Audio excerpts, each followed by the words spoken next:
எனதருமை mass media நேயர்களே, நீங்கள் எல்லோரும் நல்லா இருக்கீங்களா? கண்டிப்பாக நல்லா இருக்கணும். அதனால தான் நாங்கள் சில பதிவுகளை போட்டுக்கிட்டு இருக்கோம். நீங்கள் எல்லாருமே நல்லா இருக்கணும்னு எல்லாம் வல்ல பார்வதி பரமேஸ்வரரை வணங்கிட்டு இந்த பதிவை நான் ஆரம்பிக்கிறேன். இந்த பதிவில் நம்ம என்ன பார்க்க போகிறோம் அப்படின்னா, சுக்கிர பகவானோட பெயர்ச்சி. இந்த சுக்கிர பகவான் இது வரைக்கும் துலாம் ராசியில் இருந்துக்கிட்டு இருக்கார். துலாம் ராசி அவரோட ஆட்சி வீடு. ரிஷபம் துலாம் அவரோட ஆட்சி வீடுன்னு உங்களுக்கு எல்லாருக்குமே தெரியும். அந்த வகையில் இந்த துலாம் ராசியில் இருக்கிற சுக்கிர பகவான் இப்போ விருச்சிக ராசிக்கு வரப்போகிறார். எப்போன்னு கேட்டிங்கன்னா 25/12/2023 18/1/2024 வரைக்கும் சுமார் 25 நாள் அங்கே சஞ்சாரம் பண்ணுறார். சாதாரணமாக பார்த்திங்கன்னா இந்த சூரிய பகவானோட ஒளியை வாங்கினா எல்லா கிரகங்களும் செயல்படுறது. அந்த வகையில் இந்த சூரிய பகவானுக்கு மிக அருகில் உள்ள கோள் அப்படின்னு பார்த்திங்கன்னா சந்திர பகவான், அடுத்தது பார்த்திங்கன்னா புத பகவான், அடுத்து சுக்கிரன். இவங்கெல்லாம் பார்த்திங்கன்னா ஒன்று ஒரே கட்டத்தில் இருப்பாங்க, இல்லைன்னா அடுத்த கட்டத்தில் இருப்பாங்க. அந்த வகையில் இந்த சுக்கிர பகவான் 25/12/2023 அன்னைக்கு விருச்சிக ராசிக்கு 18/1/2024 வரைக்கும் அங்கே சஞ்சாரம் பண்ண போகிறார். இந்த விருச்சிக ராசியில் இருந்துக்கிட்டு ஒவ்வொரு ராசிக்கும் என்னென்ன பலாபலன்கள் கொடுக்க போகிறாருங்கிறத பற்றி நம்ம இப்போ தெளிவாக பார்க்க போகிறோம். இந்த சுக்கிர பகவான் சாதாரணமாகவே நிறைய இடத்துல நல்ல நல்ல பலன்களை தான் கொடுப்பார். ஏன்னா இந்த உலகமே பொழுதுபோக்கு, சந்தோஷம், இதை வச்சு தான் இயங்கிக்கிட்டு இருக்கு. இந்த சந்தோஷமும் பொழுதுபோக்கும் இல்லை அப்படின்னா எல்லாமே மெக்கானிக்கல் லைஃப் ஆகிடும். சாதாரணமாகவே மெக்கானிக்கல் லைஃப்பில் தான் நம்ம இருந்துட்டுருக்கோம். அந்த காலம் மாதிரி கிடையாது இந்த காலம் கொஞ்சம் பரபரப்பாக நம்ம இருந்தால் தான் இந்த பரபரப்புக்கு நமக்கு ஒரு சொல்யூஷன் கிடைக்கும். இல்லை அப்படின்னா ஒரு பொழுதுபோக்கு, ஒரு சந்தோஷம் எதுவுமே இல்லை அப்படின்னா சாதாரணமாக போயிட்டுருக்கும் இந்த உலகம். அந்த வகையில் நமக்கு இந்த மைண்டு ரிலாக்ஸேஷன் இதெல்லாம் கிடைக்கிறது இந்த சுக்கிர பகவானால் தான். மைண்டுக்கு காரணம் சந்திர பகவான், இந்த மைண்டு ரிலாக்ஸேஷன் சுக்கிர பகவான், சந்தோஷம். இந்த சந்தோஷம் இல்லை அப்படின்னாலே உலகம் இல்லை. விருந்து, கேளிக்கைகள், ஒரு டான்ஸு, ஒரு பாட்டு, ஒரு கூத்து, இந்த மாதிரிலாம் இந்த அர்த்தம். சினிமா, இந்த கலை நுணுக்கமெல்லாம் இருந்தால் தான் இந்த சுக்கிர பகவானோட அருள் கிடைக்கும். அந்த சுக்கிர பகவானோட அருள் கிடைக்கிறதுனால தான் உலகமே சந்தோஷமாக இருக்குது. அந்த வகையில் இந்த சுக்கிர பகவான் ஓரளவுக்கு நிறைய நன்மைகளை தான் கொடுப்பார் ஒவ்வொரு ராசிக்கும். நம்ம சேனலை விரும்பி ரசித்து பார்த்துட்ருக்கிற சப்ஸ்கிரைபர் எல்லாருக்குமே இந்த பதிவை பார்த்துட்டு லைக் பண்ணுங்கள். குறைஞ்சபட்சம் ஒரு 1000 பேர் லைக் பண்ணணும். அதுக்கு மேலே பண்ணிங்கன்னா ரொம்ப விசேஷம். பண்ணுங்கள். ஏன்னா அது எங்களுக்கு ஒரு உத்வேகத்தை கொடுக்கும்.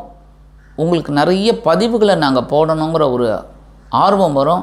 ஆக உங்களுக்கு நிறைய பதிவுகள் நாங்கள் கொடுக்கணுங்கிறதுக்காக இந்த பதிவை பார்த்துட்டு லைக் பண்ணுங்கள், சரியா? அதேமாரி சப்ஸ்கிரைப் பண்ணலை அப்படின்னா சப்ஸ்கிரைப் பண்ணிக்கோங்க. சப்ஸ்கிரைப் பண்ணிவிட்டு நீங்கள் ஒவ்வொரு இதுவும் விரும்பி ரசித்து பாருங்கள். அது உங்களுக்கு நிறைய பலன்களை கொடுக்கும்.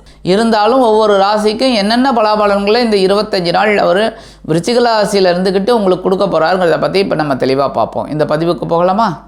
எனதருமை மகர ராசி நேயர்களே, இந்த பதிவில் நம்ம என்ன பார்க்க போகிறோம் அப்படின்னா, சுக்கிர பகவானின் பெயர்ச்சி. இந்த சுக்கிர பகவான் 25 நாட்கள் விருச்சிக ராசியில் இருந்துக்கிட்டு உங்களுக்கு பல நல்ல பலன்களை கொடுக்க போகிறார். எப்படி அப்படின்னு பார்த்திங்கன்னா, இந்த மகர ராசிக்காரர்கள் அப்படிங்கும்போது இந்த சுக்கிர பகவான் பஞ்சமஸ்தானாதிபதி, அதே சமயம் ஜீவனாதிபதி.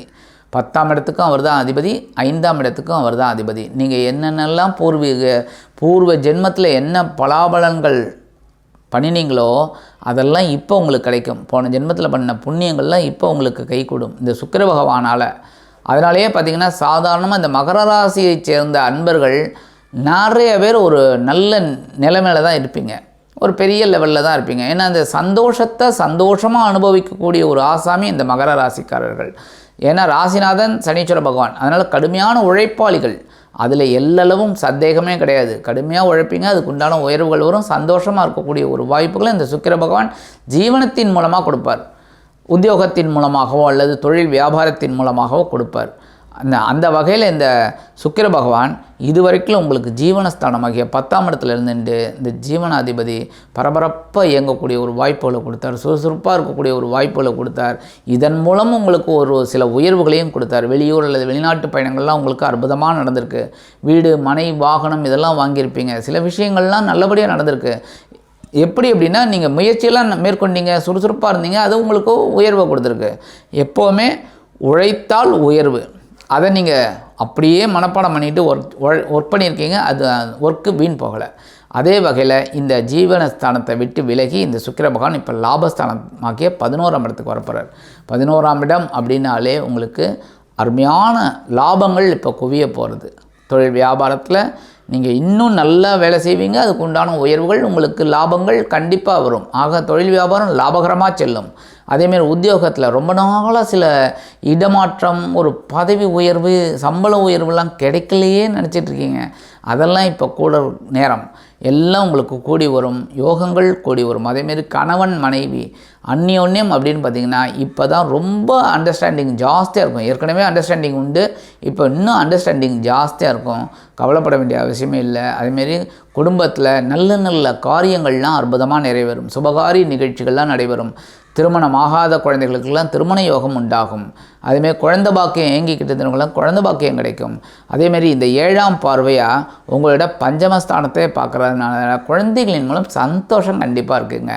கவலைப்பட வேண்டிய அவசியமே இல்லை. குழந்தைகளின் திருமண யோகம் அப்படின்னா டக்குன்னு முடியும். டக்குன்னு கல்யாண பத்திரிக்கை அடிச்சிடுவீங்க, நிச்சயதார்த்தம் நடந்துடும். சூப்பர். அதேமாரி குழந்தைகள் படிக்கணும், நல்லபடியாக படிக்கணும், முன்னேறணும் அப்படின்னா தாராளமாக இந்த நேரம் உங்களுக்கு உபயோகமாக இருக்கும். குழந்தைகள் நல்லா படிக்கக்கூடிய ஒரு வாய்ப்புகள் இருக்கும். வெளிநாடு, வெளியூர் போய் படிக்கணும்னா தாராளமாக படிப்பாங்க. நல்ல ஒரு உயர்வுகளை அவங்களுக்கு கிடைக்கிறதுக்கு வாய்ப்புகள் நிறையா இருக்குங்க. அதே சமயம் குரு பகவான் சுகஸ்தானமாக 4ஆம் இடத்துல இருக்கிற உடல் ஆரோக்கியத்தில் கொஞ்சம் கவனமாக இருங்க. வெளியூரில் வெளிநாட்டு பயணம்லாம் நல்லபடியாக இருக்கும். அதே சமயம் உற்றார் உறவினர்களும் ஆதரவு இருக்கும். இந்த ராகு பகவான் பார்த்திங்கனாக்கா உங்களோட முயற்சி ஸ்தானமாக சகாயஸ்தானத்தில் இருக்கார். முயற்சிகளை நீங்கள் எவ்வளோ மேற்கொள்கிறீங்களோ கண்டிப்பாக அதை பாக்கியமாக கேது பகவான் உங்களுக்கு அருள் பண்ணுவார். அதனால் இந்த அனுபவிக்கக்கூடிய ஒரு வாய்ப்புகளை இந்த கேது பகவான் கொடுப்பார். ஆக முயற்சிகள் உங்களுக்கு வீண் போகாது. அடுத்தபடியாக இந்த சனீஸ்வர பகவான் 2ஆம் இடமாக்கிய தன வாக்கு குடும்பஸ்தானத்தில் இருக்கார். 2ஆம் இடம் அப்படிங்கிறனால சொத்து சேர்க்கை சில பேருக்கு இருக்குது அப்படின்னாலும் கவனமாக இருக்கணும். முதல்ல பேசுகிற வார்த்தையில் கவனமாக இருக்கணும். குடும்பத்தில் குழப்பம் இல்லாமல் பார்த்துக்கணும். மற்றபடி இந்த கிரகங்கள்லாம் உங்களுக்கு சாதகமாக இருக்குது. இந்த சுக்கிர பகவான் இப்போ உங்களுக்கு 5ஆம் அதிபதி லாபஸ்தானத்துக்கு வரதுனால நிறைய முன்னேற்றங்கள் கண்டிப்பாக அமையும். விலை உயர்ந்த பொருட்களை வாங்கக்கூடிய ஒரு வாய்ப்புகளும் இப்போ கிடைக்கும். சொத்து சேர்க்கை கண்டிப்பாக அமையும். பொன், பொருள், ஆடை, ஆபரணம் இதெல்லாம் வாங்கக்கூடிய ஒரு வாய்ப்புகள் இப்போ உங்களுக்கு இந்த 25 நாட்களும் அருமையாக கிடைக்கும். இந்த வாய்ப்புகளெல்லாம் நீங்கள் பிடிச்சிக்கணும். அதேமாரி உத்தியோகத்துலேயும் உயர்வுகள் ஆட்டோமேட்டிக்காக கிடைக்கும். இதெல்லாம் நீங்கள் முன்னேறணும் அப்படின்னா முயற்சிகளை மேற்கொண்டு பரபரப்பாக இருந்தீங்கனாலே இந்த லாபஸ்தானத்தில் இருக்கிற சுக்கிர பகவான் அற்புதமான ஒரு வாழ்க்கை முன்னேற்றத்தை, வாழ்க்கை தரத்தை உயர்த்தி உங்களுக்கு ஒரு அற்புதமான ஒரு பலன்களை கண்டிப்பாக கொடுப்பார் என்று கூறி விடைபெறுகிறேன். நன்றி, வணக்கம். மீண்டும் ஒரு அருமையான பதிவில் நான் உங்களை மனமகிழ்ச்சியோடு சந்திக்கிறேன். வாழ்த்துக்கள். இந்த சேனல் உங்களுக்கு பிடிச்சிருந்தா மறக்காம சப்ஸ்கிரைப் பண்ணுங்க, ஷேர் பண்ணுங்க, லைக் பண்ணுங்க, கமெண்ட் பண்ணுங்க.